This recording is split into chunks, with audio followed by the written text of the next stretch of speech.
I just subbed. What's up, everybody? Back again, Warp Charge Gaming for the beautiful, sexy, wonderful episode 69. Woo! 69. We waited a while, hot and heavy. We are penetrating this episode deeply with James and Chris and me, George. Chris is driving from Tennessee right now, visiting his lady. James in the Chicago, Illinois area, and I am at Battlegrounds, the home away from home for Warp Charge Gaming. We are excited because just in time for our new. Oh, I see Poxus tuned in. Old Todd said 69 indeed. Yeah, we're excited to be here. And look, you can see right at the bottom of the screen there, you can see the commentary popping up on the screen. We're on a new platform. That's been the biggest update this week. Nice, nice. Cool. Look, Episode yeah, 69. yeah. More tech savvy, sexier. I just saw the Dreadnought resubscriber. Very cool. Yeah, so now we just totally revamped our platform. Oh, I can see right on the chat right now that we are right on the stream that we have 8 people watching on YouTube currently. That's badass. All his dust is driving. Be careful. Frickin' Chris is also driving right now. Yeah, I'm practicing solidarity. yeah, there you go. Yeah, super nerdy stuff though, guys, is that I wanted to get us on Facebook Live particularly, and it was time to update kind of our processes. And the only way to be able to stream on 3 platforms simultaneously utilizing this third-party program called Restream.io, we had to change our main streaming encoder software, which is called Streamlabs OBS is what I transferred over to, which is a free software. And it's really crazy. See, OBS is an online broadcasting system. It's already been a free method of being able to stream. And I guess Streamlabs basically created kind of an interface using the OBS tool. So it's like a more advanced, streamlined, and cleaned up way of utilizing OBS by this more updated interface. And it gives you the access to do a whole bunch of different things that we already could do before. There's a few things that I'm a little not loving as far as the amount of button clicks I have to do something I used to be able to do easily in the other software, but we're definitely getting to utilize a lot more benefits. Like I'll throw up right now, this is what it looks like when somebody follows us. Super cool sound effect. And when we type, of course, I can look at all 3 platforms right now, both Facebook, Twitch, and YouTube, and talk to all 3 at the same time. I see Charlie's checking us out on YouTube. Well, I see that Dreadnought just hollered out from Twitch. It's super cool. Dude, what's even cooler is I don't know if you're looking at this, but in any of the chats, it like copies the chat from one chat to the others. Oh, so like when people chat in like YouTube, you can Everyone can Yeah. see everyone. So when you type in YouTube, it goes into Twitch saying Restream bot, and it says YouTube, gives the YouTube username, and then their text. That's awesome. And then it does the exact same when you're in YouTube. It goes Restream bot, and then goes Twitch, their handle name, and then their message. Yeah, that's dope, dude. So I'm super excited to have it. It took me, I even worked on it probably about 3 hours today, just setting up a Kill Team stream and kind of finalizing the talk show stuff. We did our first actual bat rep just a little bit ago. And it's probably took about 12 hours worth of studying and transferring over and loading up the images. I think one thing that I haven't got to test yet, but I'm pretty sure is accurate, is that everything that you save inside of Streamlabs OBS is on the cloud. So if we were to get James to log in or me to log in on a different computer, all the work that I've done to create my master template is accessible by our login information. So Like Google Docs. it's pretty cool, man. So that's a little bit of background about where we are right now and how excited we are about this new situation. Yeah, unfortunately, it's not showing the Twitch viewers like it's showing the YouTube viewers. Yeah, that is odd. That is odd. Because we definitely, like, do you see Twitch viewers right now, James? Yeah. Like Yeah. you or? Well, there's more, but like at least me, you know. Interesting. All right, something for me to mess around with then. But yeah, super cool, super awesome. Having a great time with that. I wonder what happens if I hit this button. Yeah, I hit a button. Uh-oh. Nope, nothing happened. Dude, he's hitting buttons. Poxa just switched to Twitch. Nice. Yeah, for whatever reason, What does this button do? that viewer count's not showing. But that's something I can mess with on the back end. This is all just a big experiment, and it's a lot of fun. I know that the biggest thing on my brain that I can't stop thinking about is Nova. It's literally like in my dreams. Wait. Nova's coming up? Yeah, man. I see Steven just hollered from YouTube. Yeah, Nova Open less than 6 days away. Guess what? We still don't have a official trios packet done. What the? Yeah. It's so crazy. Yeah, you said it right, Chris. I just don't understand. This is not what I'm used to. I've seen nothing but quality from the Nova. I feel like this is. I'm upset. I'm scared. I don't know what to think or feel. Right.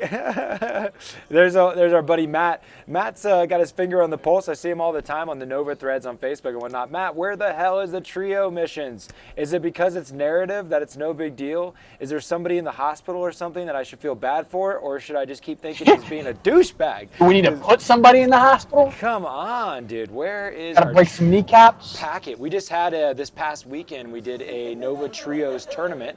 A primer. We had to go off the 2018 missions. You're going to feel my trios, Nova. Yeah. Yeah. So we just had we had 8 teams, which equaled 24 people, and it was a lot of fun. Actually, old Charlie there, young man Charlie, it was his first tournament. Him and our buddy Steve and his mom all played together. It was super cool to see him have a good time. Oh, Charlie's Awesome. going to Nova too. That's super cool, young buck. Ooh, yo, that's super cool. I'm jealous. It's my first year at Nova. Woo. Yeah, man, you're gonna. As much as that, like, while I have some negative emotions in my mind when I think of Nova currently because of the a lot of naysaying they've been doing. I mean, they just shut down James on and bringing his. Apparently, this year they're bringing super hardcore about conversions. One, our buddy Connor, he like busted his ass to make these awesome Exodite Eldar, and he turned his Guardians into skinks that all have. They actually have like the Guardian weapons. They like all weapons. They're WYSIWYG. They're totally WYSIWYG, but because he got flagged back as it was not sci-fi enough for Nova.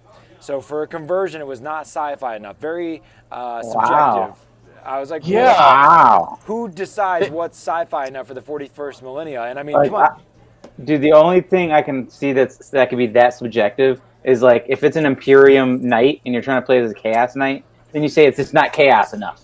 That works. That's true. But Yo, not hey, sci-fi enough when they're holding laser guns. And like, come on, dude, demons, like they got like swords and shit. Like we don't even barely carry guns. We just run into battle with our hands and feet and Dude, weapons. I think Feral Orcs it's are a thing of 40K. Yeah, also true. it's sad. And then on top of that, they just told us that James submitted his excellent, awesome-looking chitin. It's not mine. It's Brian Pick's. I've been borrowing it from him for a while, and I Super was cool. excited to like show it off in Nova. And got James, the big it's right, denial. is it right behind you, James? I think I see it in the background. It is. Can It's you- quite a ways back there, though. Can you show? I was grabbed gonna it. say, Yeah. the untrained eye, man. I mean, I saw you play that at the Battle in the Warp, and like that thing looks like the real thing. Like, Yeah, I don't get why they would call that. I would have not give one single damn. All right, look at that model. Does that not look like a cool 40K model? It looks like a chitin. Honestly, I've never even seen one in person and wouldn't care. Look, it's adjustable like an action figure. They declined this, guys. They declined this. They said that. What'd they say, James? It has to be Forge World, bro. Has to be Forge World. And so is that, right? Even though like this is like genuine Forge World legs and a genuine GW Lord of Skulls, and it costs more than a Catan. But yeah. He's fully painted. He's magnetized. He's configurable. Dude, Brian did some freehand on like the World Eater leg and then like the Corn leg with skulls. Like, Man, did you send him a picture? legit work. Did you send him a picture? Oh my gosh. Not only did I send a picture of just the Catan, but I sent it with the whole army too. Yeah. I mean, like Like I've letting been them talking know, about. like, hey, I'm not here trying to game the system and like take advantage of anything. I'm playing a fluffy corn list. Yeah, no kidding. The shit hurts, man. Shit hurts. So like, while I have all this kind of built up, pent up negative emotions towards Nova currently, I will say that it's an amazing experience. The venue, Oh, dude, it's cool. The venue is so dope. It's typically very well ran. And so I just know that the party atmosphere is also something that's kind of uncontested compared to, say, Adepticon or something. I mean, as much as people are having a good time in Adepticon, like at the tables, the overall like nightlife hotel experience at Nova is incredible. I think to be fair, George, you and I, it's a little different, sort of, because like I think, we've been more couch surfing when we visited Adepticon. Like we haven't had necessarily like the venue like hotel experience. To be fair, there. That's true. Yeah. But I don't know how much that's different, really. But Chris, the opened up the hotel blocks for Adepticon, Yeah. and the hotel sold out in 7 minutes. Yeah, exactly. Well, I think one thing that's a big difference maker just right out the gates is the fact that because it is a charity event at Nova, they literally you drink for charity. The bartenders are Oh my God, that made it so easy to drink. they're volunteer bartenders that can sometimes pour a little extra heavy. But besides that, they it's just that they literally are the cheapest drinks in DC for that Oh, weekend. dude, literally. So I've worked plenty of venues for catering and stuff where, like, I mean, you're looking at like a mixed drink at least like $8 for a decent one. I think I was getting gin and tonics for like $5. Like, and it's 100% of the profit goes to charity. Like, that's too good of a deal. Yeah, I mean the fact that there's a rooftop bar with a live band, and that you're getting to just like it just has that kind of like hangout at the. It's a bar that's in your hotel. That's like the cheapest place to drink in town with live music. That I think that all adds to a ton of the atmosphere of it all, and it's a very very cool venue to explore. But it's multi levels and going deep down into the basement levels all the way up to the top floor. It's a fun time. I usually get a little bit of vertigo going on from drinking so much and riding the elevators. Are you sure it wasn't just the Smite shoe? Might have been the Smite shoe. As much as I sound enthusiastic about drinking, I drink so little that it's for me like a rare occasion to get excited about. So I literally will have one mixed drink, and I'm like I'm slurring my words and walking fast. So lightweight, a cheap date. Steven just said, you want to see a dope venue? Check out Slaughterfest 2020 in California. Ooh. I would love to. I would love to. I hope we get some more opportunities to travel coming into the future here. Yeah, man. Yeah, man. I would love to. I mean, Vegas is still on the. Is that Stephen Valley in the chat, or is that another Stephen? It was Pokel? I probably Okay, I don't know who. butchered the name. Okay, I only asked because I know that Stephen Valley from the Tennessee Wargamers, they all are getting a crew together to see that the big event that we talked up that's going down in Atlanta. Right. Yeah, that's exciting and coming up in December. Yeah, that's definitely going to be a monumental milestone occasion for 40K in general and tabletop. Yeah, him and some of his dudes actually volunteered as judges because they need a lot of judges for that event. Right. Okay. That's cool. Yeah, I'm tempted to jump in the car with the Wobbly Modeler guys and just see what's up. Yeah. Pochel, I was correct.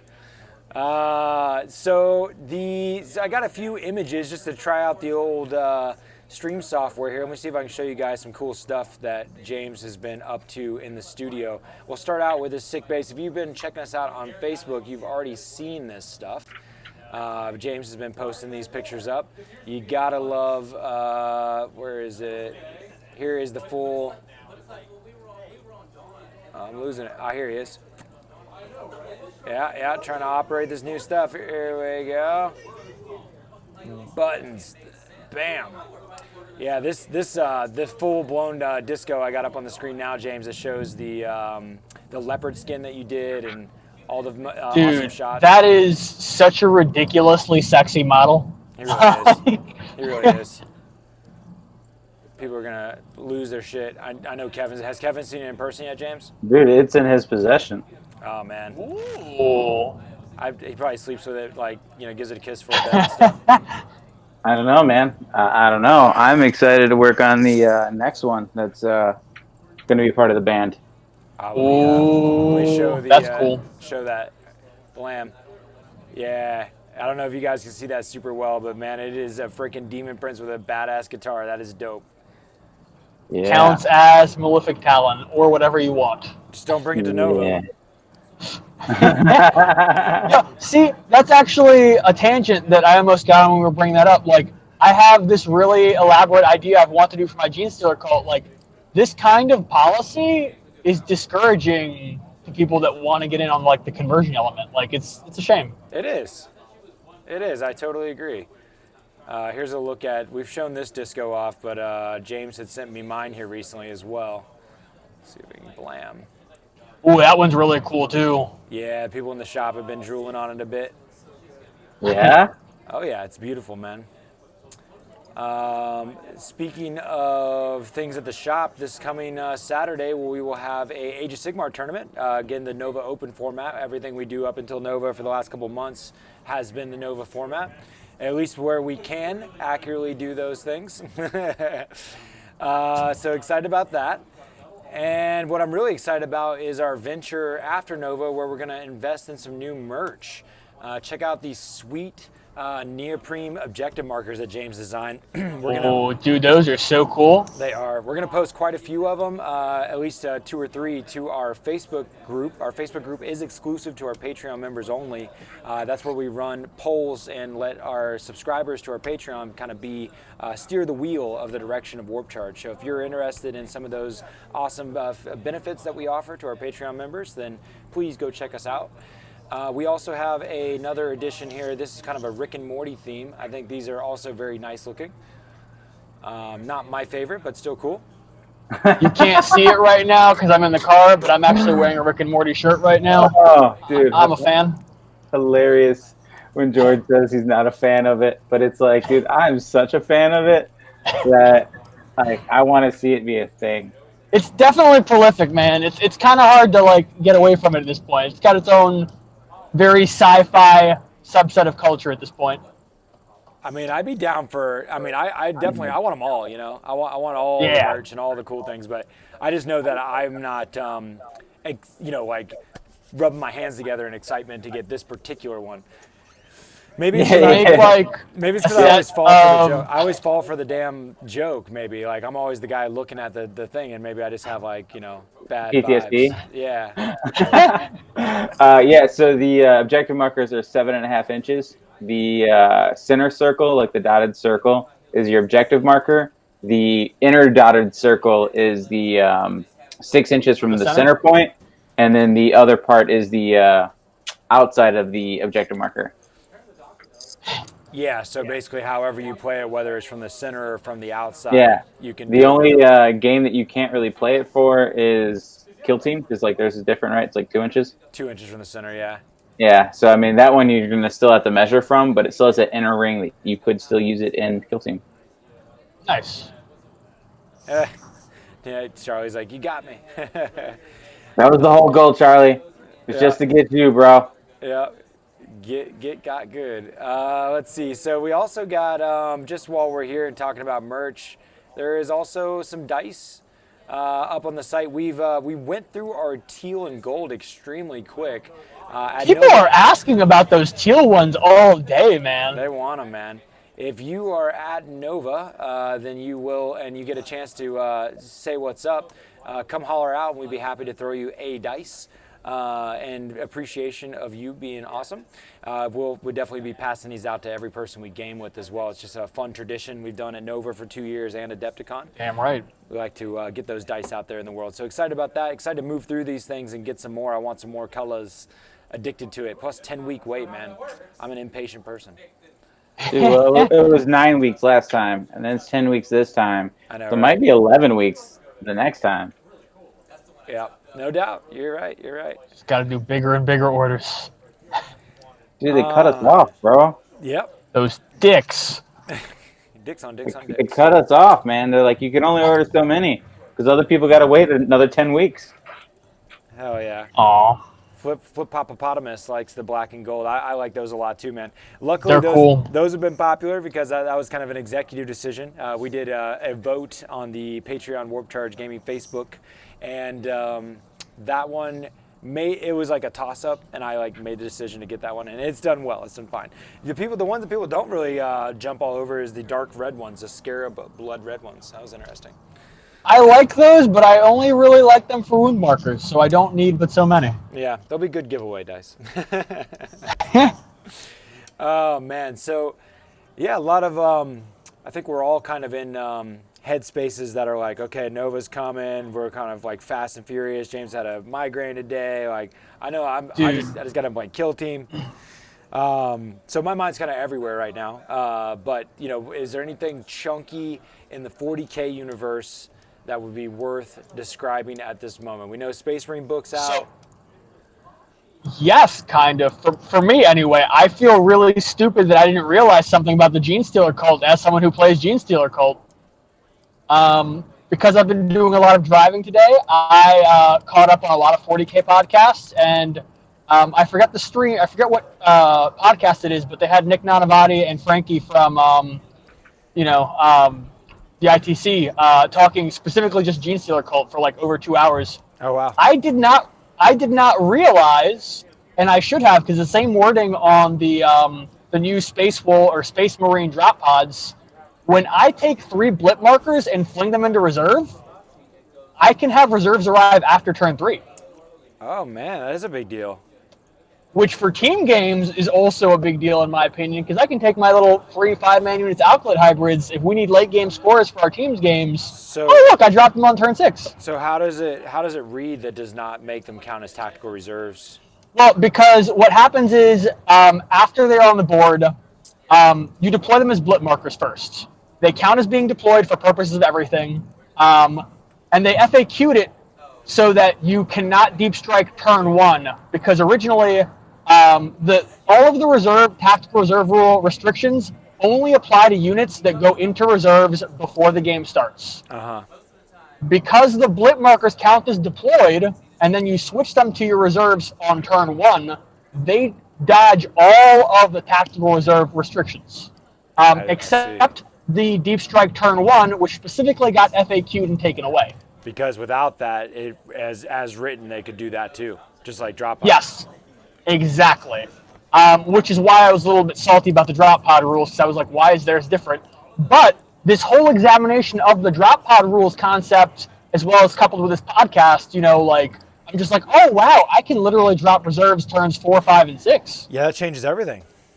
It's a super effective trick. Like, that's a whole different game, level with the cult. That's a whole, that gives you a lot more tools in your toolbox there. I think that's awesome, man.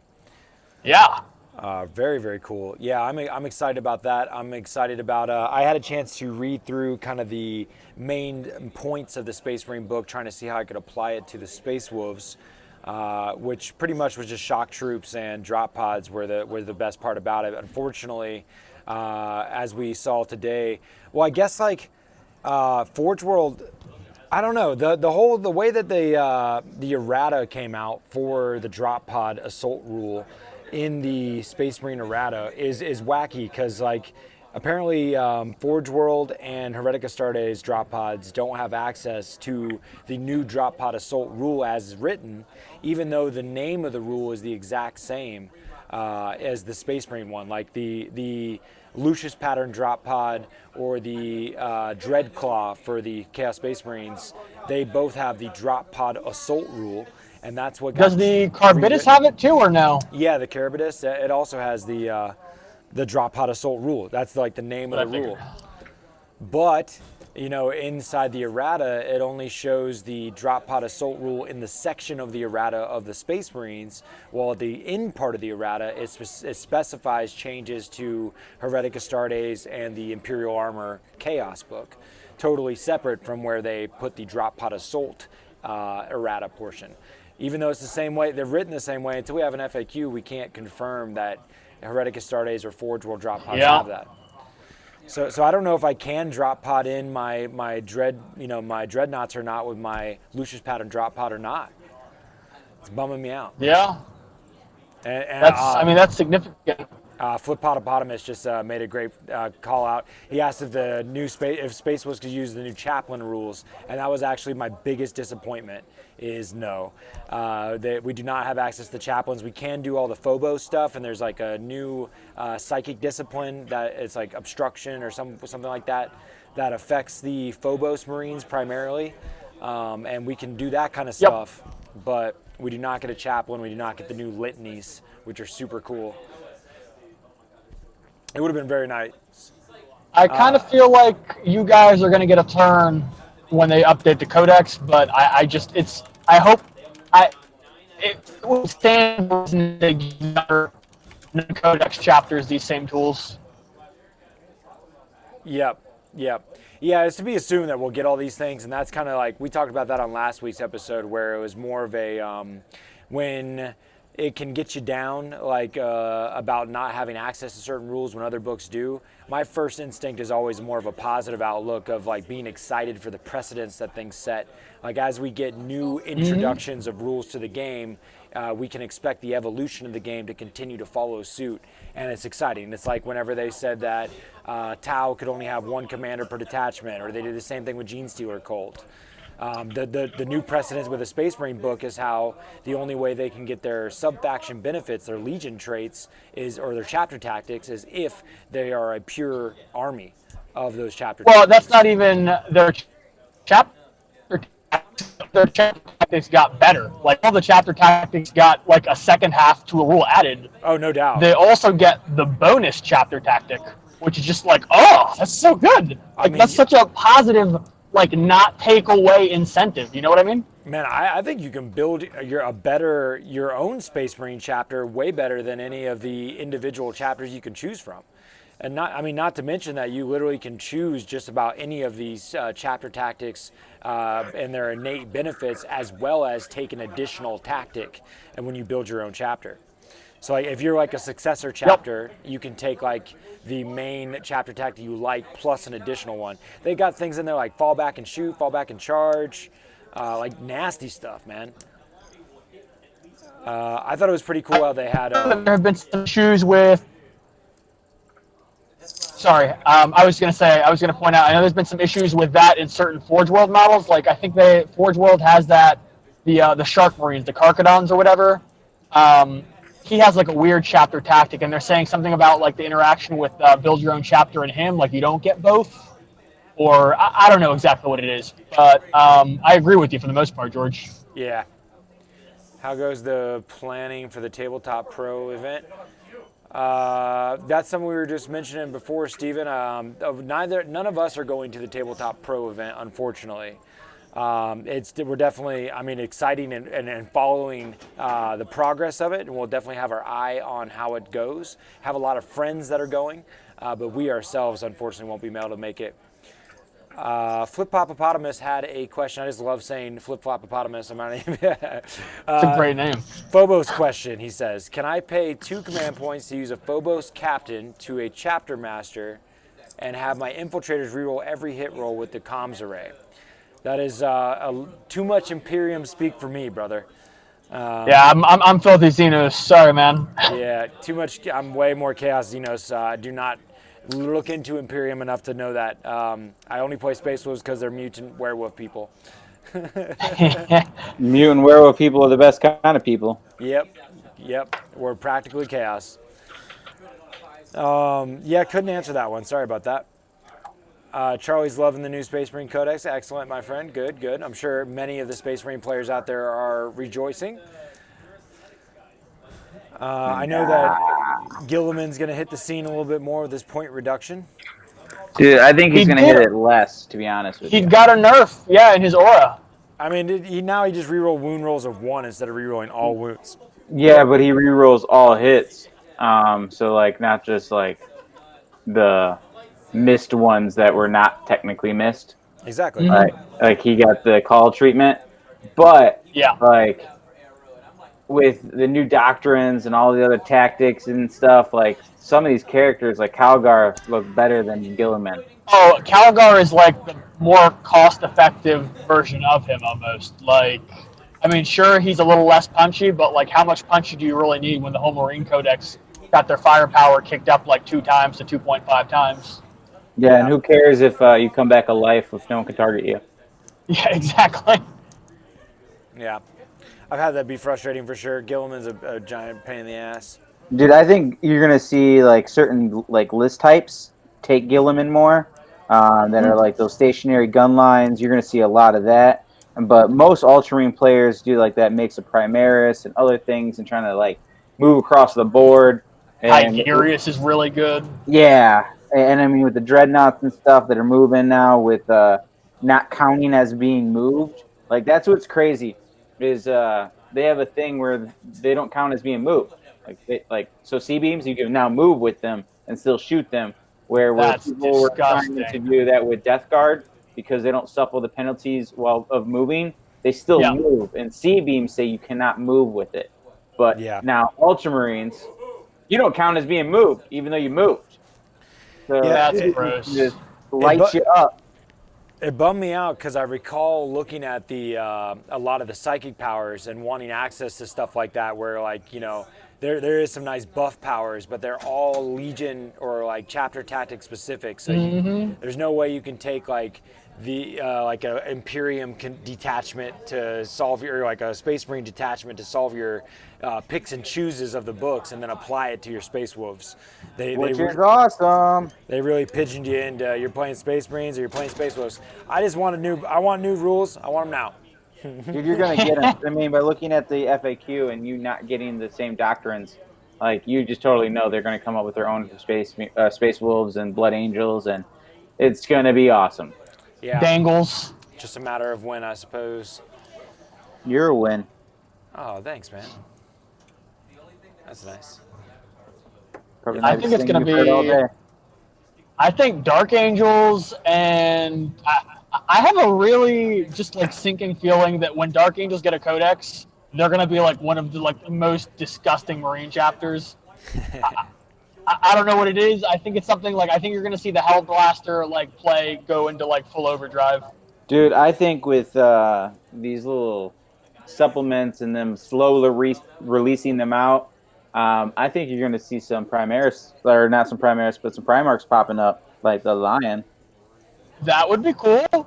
I mean, I forget who said it, but someone said the new starter box, the new upcoming starter box, is supposed to be. Was it you, James? That said, I think, rumored to be have corn berserkers in it. It was something I saw on the interwebs, but I shared that in our chat that said that. And I hope there's new Corn Berserkers.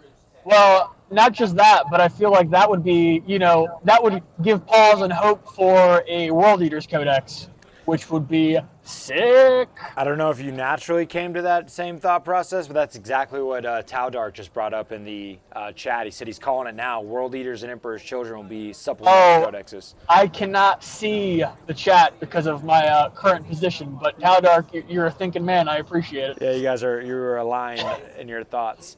Yeah, I would love a World Eater book. That'd be so cool. Can you imagine Chaos List if like a World Eater book came out and we get Angron and you just have a 3 Primarch list like Angron, Morty, and Rick? Ugh, just disgusting. Like what? That reminds me of, I'm pretty excited about our tournament we're going to throw in September, where we're going to actually we're only going to allow one named character in the list. It's going to be like a Highlander style with one data sheet per at total. Unless his troops are dedicated transports, we're going to make some small adjustments there. But excited, 2,000 points ITC missions, but with the restrictions. Oh, wow. You're doing 2,000 point Highlander? Normally they're like 1,500 points. Yeah, no, I still wanted to like be a challenge. I still wanted to be competitive, and I still want it to be kind of like what we're used to, but with the kind of the fun of the restrictions with the different lists we'll see come. Oh, I get it. I just feel that at 2,000 points, you're going to find a lot less people being able to pool a list together because of their duplicates that create their own army. Where when you have a 1,500 point list, it's a lot easier because you're taking your duplicates out of your list, basically. No, you're right. So, that is a concern. Because, like, I know for me, I wouldn't be able to make that list, and I've been playing for a couple of years now. Really? You said only one named character? I sell my army. Like, as I change my list, because I play one list, I play it over and over again, I hone it in. And if it doesn't make the cut, I'm selling it, because if I want to change my list, I buy a new model again, I repaint it. I get better at painting that way because I get what I asked for my paint job. So for me, I can put together maybe a 2,500 point list, and that's about it. Yeah, that's interesting. I mean, maybe it is worth considering dropping the point level. I really want to play it at the full 2,000, but that's because I have a huge horde of army, I guess. Yep. Yo, I don't so have that, so I George, won't be able to play. you said Yes. wait, Highlander style is only one like named character? No, I want there to, it was either, I was gonna say only one Primarch, one Lord of War. But in order not to screw over night players too much, I'm just gonna kind of kill two birds with one stone and just say one named character. In general, though, Highlander is just that you can only have one of each data sheet, and we're going to make it so Okay. troops and dedicated transports, you're able to take two of a given data sheet before, but you can take more than two of a given troop slot as long as you took one of every other option. So Okay. this could also be another thing that makes it tough, James, for people with a mixed collection is that for Imperium, Chaos, and Eldari, for instance, hell, even not necessarily Tau. I want everybody to play a single per each detachment. You can still have 3 detachments, but every detachment will still be a single sub faction. So if you play Chaos, if you play 3 detachments, one can be Nurgle, Khorne, and Tzeentch, but you can't have any undivided detachments. So, for a Khorne player, if you brought a battalion of Khorne, then you're just going to bring 3 units of Bloodletters. You'd have no other troop options, so you can bring as many as you like. But every other source of units would have to be only one of each type. So basically, what you're saying is, in a detachment, they must share 2 keywords. Yes. Because that's how you're going to do it. Because undivided, it still shares the demon keyword. So you need to share 2. Where your legions are a keyword, and then Herrick Astartes is another keyword. Right. Yeah. Chaos and Imperium and Eldari wouldn't be able to be used at all, obviously. Yep. So Yeah. you got to share 2 keywords. Yeah. So I think that's pretty dope. I'm pretty excited about it. I can get behind it. I can definitely do that. Yeah. Um, I think but the the 2,000 point lower. Highlander would be just woof, too Yeah, difficult. you're probably right. 1,500 points is probably more welcoming. I just didn't want to kind of scale back the competitive excitement just because, people that have big armies, they would rather play 2,000 points. They'd rather play 2,500 points. Yeah, maybe. Not in 2.5 hour rounds, but I know I would. respect. Yeah, so I'm looking forward to it. Just changing it up. I think it's important to continue to reinvent and just try to keep it saucy. There's a lot of people throwing events, and I think rinse repeated the same old thing. Is we pride ourselves on being able to have a lot of variety while still staying in the competitive nature and ITC official. So looking forward to it. Damn right. Yeah. What else in life? I don't know, man. I just know Space Marine's got some cool stuff. I'm excited about it because it's going to change the meta. It's going to be powerful stuff. But it's kind of like what happened to the Necrons is everyone else got worse, and that made them better. The opponents changed.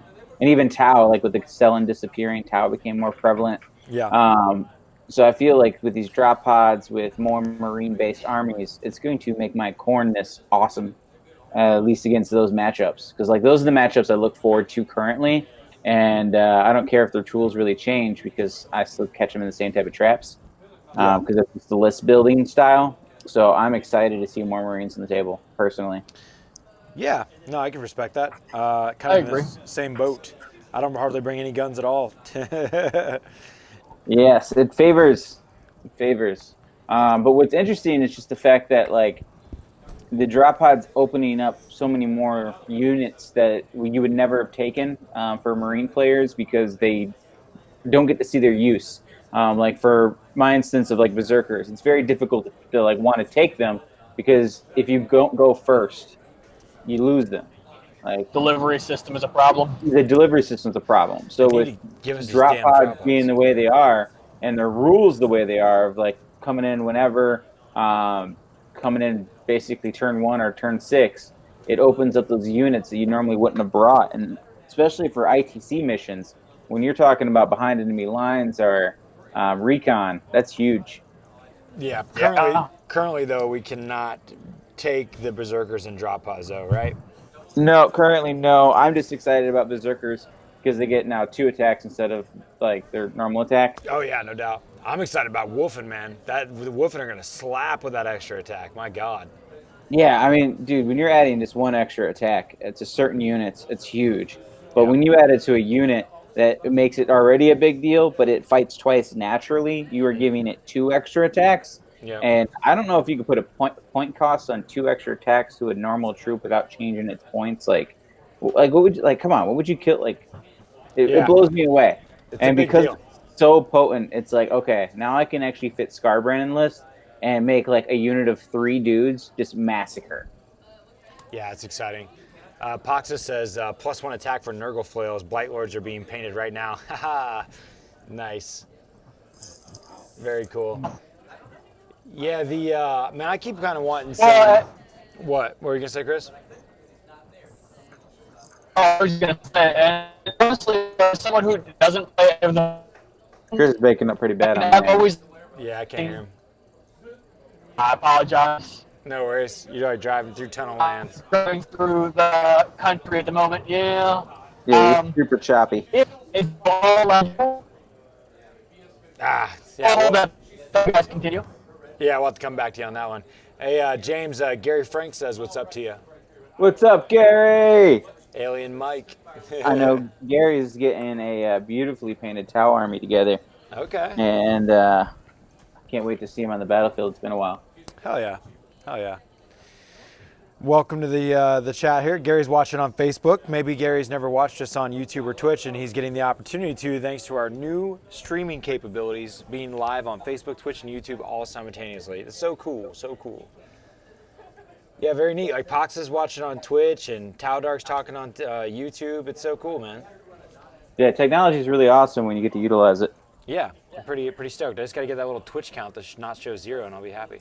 Yeah, because there's definitely more All than 0 hail there. the Messiah. Yeah, and I want more people to hit the buttons like this follow button. Do that so I can see these cool subscription things pop up. Swing. Playing with toys. Yeah, man. My mind is all blankish. I've been literally I like wake every day for like the last week. I've woke up with some dream about Nova or like playing tabletop games. Wow, It's been whack. dude. I went to sleep just nervous about having to change my list. Those bastards, yeah, no doubt. Stupid fucking Nova, man. Yeah, so that's been crazy. That's been wild. Hey, pro Yeah. tip, everyone that paints their own minis. Makeup brushes make awesome dry brushes. Just go steal your woman's makeup brushes, the fluffy, feathery ones. They're seriously the best dry brushes out there, and they're so cheap. Oh yeah. Nice. Just saying. Pro Nice. tip. We're just talking shit about Nova, Bobby, because they denied us Forge. Like James has a dope like Khitan conversion that's made of like a Lord of Skulls mixed in with. It's just beautifully painted. It's dope. It's magnetized, but it's not an official Khitan. And all Forge World of Nova now that it has to be pure for Forge World, no conversion, and which I guess there's been some abusiveness in the past. And then they totally just they've been kind of killing left and right conversions. We had another buddy that told me basically can't play his army due to the conversion factor. I'm super worried about Will, my buddy here at Battlegrounds. He's trying to run a converted Slanesh army, and like it's converted up and down, man. Like the whole thing's converted. And at this point, we're just scared to even submit. He's only trying to play trios. He's just trying to have fun with his bros. He's not playing something competitive to win everything.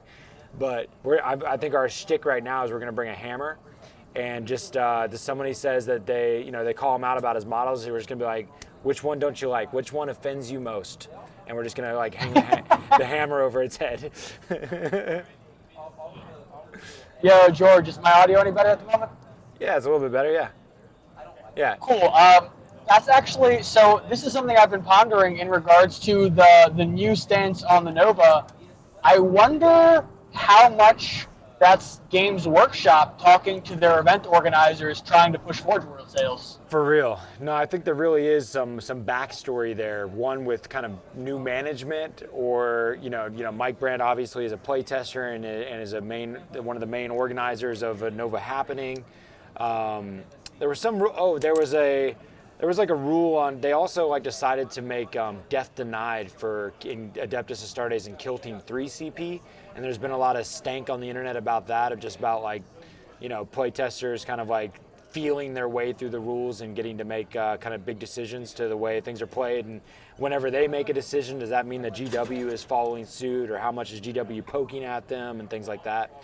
It's all pretty interesting dynamics. I've always liked to kind of study and think about the designer's perspective, and now I'm even more curious of how much tournaments and you know what it was is I forgot exactly the rulings that were messed with, but the Nick Natavati and Mike Brandt were like casually like cracking jokes and like dropping memes on each other and shit on this competitive 40K thread, and it was kind of a little funny back and forth on how much GW solicit. They like Nick Natavati was saying that GW follows him around, and whatever he makes good, they FAQ or nerf to the ground. So he like some of these top players like Matt Root or whatever are under the impression that, based on whatever they play and kind of win with, is going to be soon to be followed with a Nerf bat from GW. And Mike Brandt was arguing like, you couldn't be more wrong. Like it's more about who plays things. It's more about a mass of people playing the same units, more so than what wins events, kind of thing. And I wonder how they would have previously got that data before BCP. Yeah, no kidding, man. No kidding. Yeah, BCP and like mandatory list submission, and I mean, yeah, there's a lot of like moving parts. I mean, hell, even where would BCP be without freaking Battlescribe, And the two don't relate or talk to each other very much. Does anyone know where Battlescribe's based out of? Like, what country did that get developed from? Dude, I have no idea. I really want to get. It's all open variant, so I have no idea. I want to talk to those guys. I'd be interested. We've tried to always like kind of work with different companies that we respect and utilize, and I definitely wouldn't mind trying to get a little lifetime sub to Battlescribe while promoting their amazing product. So somebody the other day. I don't know why. Yeah. I don't know why, but I feel like I remember reading at some point that the people or the dudes that made Battlescribe are based out of like Indiana or something. Okay. I could be completely just be misremembering that. They're like golems that live under a bridge. They're barely. I'm just imagining some extremely large person. Oh wow. I don't know. You mean an extremely fit, manly, attractive person that wants to work with us on our next project? Yeah, they're like, I'm Battlescribe. Hello. Or, oh, Battlescribe. Sure. One of the two. It is what it is. You lost it, sir. I'm just saying, it's tough to imagine. I just imagine them as like they're basically glued to their chair with like carpal tunnel, and they just got their wrists like constantly in this type motion. They probably have multiple arms and like servo people and shit too. Wow. Yeah, I'm just thinking. Let the imagination go wild. Yeah. See, Flip Hippopotamus knows what I'm talking about. Bobby says, I heard they're related to the genie from Aladdin. Robin Williams? Bobby wins. Yeah, He wins. that's what I'm saying, man. I want to talk to Battlescribe. Maybe I can give him a rub and get some wishes. You know what I'm saying? Whoa, dude. You want to give old Battlescribe the rub and tug? Hey, man, it is episode 69. We know Chris will fuck him, but man, George, putting yourself out there now, huh? I'm just saying, I do like Battlescribe. Teamwork. They're an attractive organization. Anyways, Bobby's like, whoa. Oh, man. I just take it and run, you know what I'm saying? Shit. But Sometimes that's what it takes. They are certainly not public. Like BCP, like Paul from over on Best Coast Pairing, like they are all over the Facebook threads. They are very vocal and communicate a lot. Oh yeah. You don't see hide nor hair from Best Coast or Battlescribe. They just kind of like I think hide they're the just trying shadows. to avoid the lawyers. Yeah, that makes sense. That makes sense. Where BCP is trying to actually market to other game systems. Yeah. I mean, that's kind of the beauty of Battlescribe is that, like, you know, the designers aren't the ones putting out files. They're just kind of like the plug-in skeleton framework for the gamers to be like, hey, nerds that read the rules, put the rules in. Yep. Yeah. I don't know. They support so many game systems. Like, somebody last night was trying to. I was like, you know, if you just like hold down this button, you can like customize the name of the unit to be whatever you want to name it. And he's like, oh, that's a paid for feature. It's like $3 for a year. For the year, the whole year, bro. Like, Dude. get on it.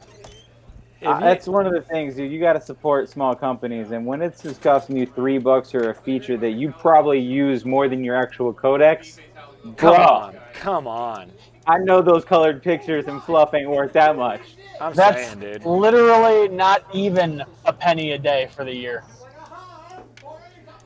Yep. Yeah, I support Battlescribe. If you're watching this and you're not a subscriber, it's cheap. It's dope. Why are you watching advertisements still in that app? Dude, just go. Not only that, but just like the being able to save and like name your own things. Like, I was really excited that I was able to get my like Chaos Lord on bike with the hammer and like save it and name it as like the badass on a bike. And the Battlescribe rules changed, but because I had the paid version, that's still my little thing. Even though like do you Battlescribe not get to, you don't get to save your list if you're not a paid subscriber? No, you get to save your list. You can't Okay. save like your specialty Customizations. units. Yeah. Okay. Yeah, wacky. That would have freaked me out. That would be awful. Yeah, I'd be like, dude, how are you? Battlescribe. Hey, Battlescribe. Yeah. You can take that one to the bank, bro. Yep. Oh, geez, don't give them any ideas. Why? I pay, bro. Yeah. All right. That's true. Take that one to the bank. Yeah, seriously. You just get cha-ching because everyone would cough up that $3. I mean, seriously, dude. I don't see why they like. That's the reason to support them too. Is they could have been greedy a long time ago.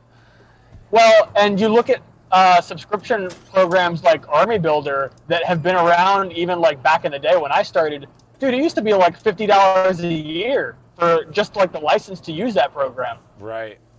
Yeah. Like, it's, you know, by comparison, I mean, that's a lot less dollars.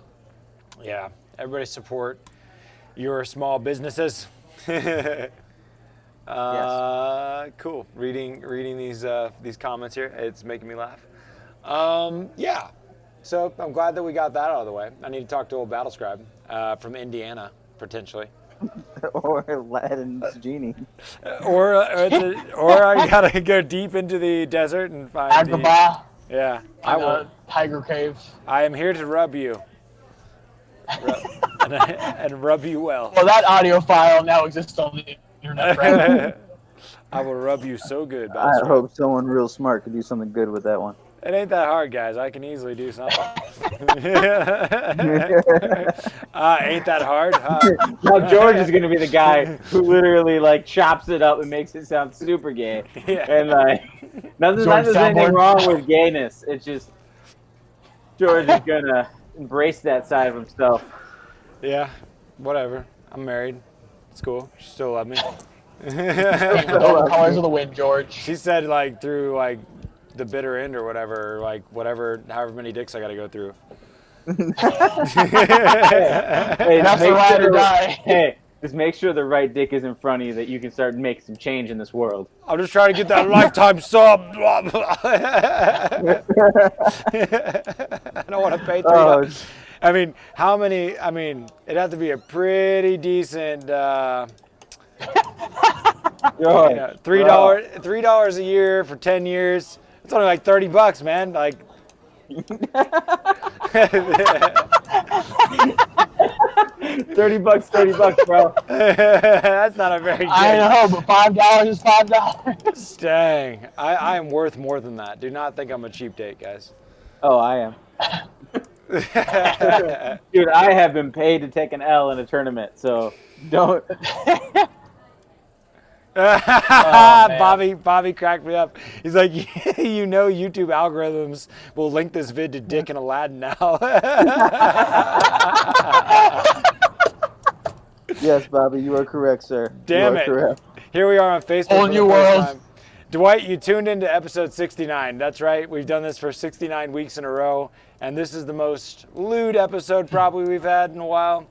Because In a while. In a while. Shadizo said he'll give me $30 if I give him a good rub. Dang, see, this is working out. Dude, hey, we're gonna be at Nova, bro. Yeah.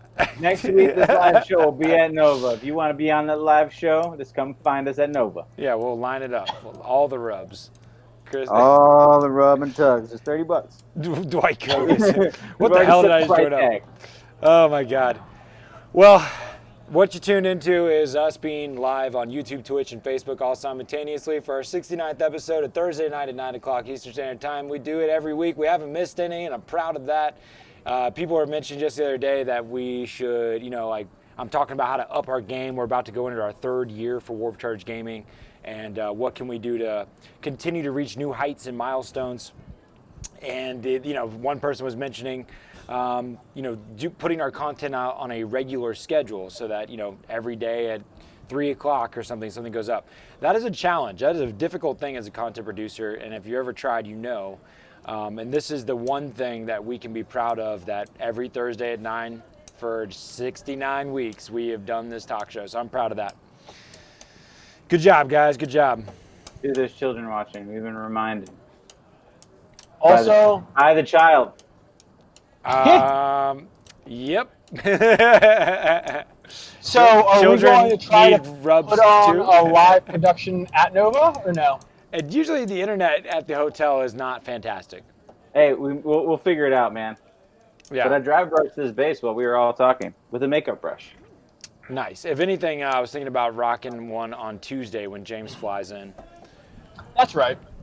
Which is going to be cool, guys. On Tuesday next week, James will be here, and we'll be filming a few bat reps before we leave for Nova on Wednesday. So very exciting. Yes, and I definitely need to practice my list now because I will have never played it up to that point. Yeah. Ooh. You know what I said, Charlie. There's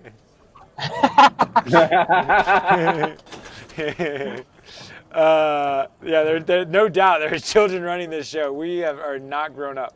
I'm Peter Pan, man. I'm never coming back from Never Never Land. You know what I'm saying? There was an awesome metaphor in Peter Pan that most people don't pick up on. And the way he flew was with happy thoughts, man. And life, the way you get over obstacles is to stay positive. Yeah, lots of rub downs. Lots of rub downs. Sorry, I had to go there. I don't know why. Yeah, totally children. But yeah, I think this episode is wrapping up. This is a terrible thing for, I probably on my, well, luckily this is produced on the Warp Charge Gaming page on Facebook. I'm glad it's not my personal page for like any rando family members like my grandma to tune in and be like, what the fuck? Dude, you shared the fan page to all of your friends. So your grandma liked the page, so this pops up on her timeline. Yeah. Oh well. Hi, Grandma. Yeah. I love you, Granny. Anyways, it's time to get the hell out of here. I'm really glad you guys tuned in. I'm glad that this actually worked for our first test run. There's lots of fun things yet to come. And Tao Dark, it was great to see you. Bobby Halls, you cracked me up. It was good to have you as always. Young man Charlie, good to see you. Matt, can't wait to see you at Nova, brother. Old Michael Van Duske, good to have you, man. Can't wait to play here soon. Dwight, I don't know what the hell you joined up to see, but I'm glad you did. Shadizo, I will give you that rub for $30. PayPal us at admin@warpchargegaming.com. Flip-Flopotamus, Flip-Popotamus, Pop. Go smoke some herb. Appreciate you. Phoenix, thanks for tuning in. And I think that's everybody. There's old Poxus. Todd, good to have you. Come play with us in September, man. We're going to do our cool event. Oh, we had Steven. We're going to get Steven some dice. Yeah, a lot of people tuned in. A lot of people said hi. It was great to have you. Yeah. Keep taking fun seriously, guys. Yep, we'll catch you next Warp time. Charge!